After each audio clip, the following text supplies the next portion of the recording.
Students, we are on the second last exercise of the chapter number 4, Hazrat Asma, and this exercise is also related with the preposition of time specifically. Let's see what is the exercise. Fill in the blanks with preposition of time. Ali is arriving dash January 26 dash 2 o'clock in the afternoon.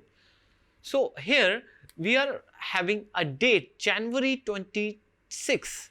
Ali is arriving on January 26 at 2 o'clock.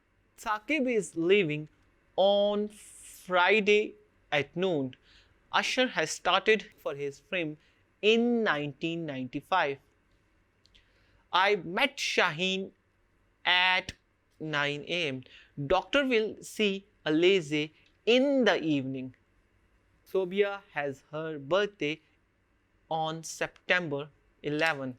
We will have vacation in summer. So students, I hope you understand the concept of preposition of time. Let's move towards the last exercise of this chapter.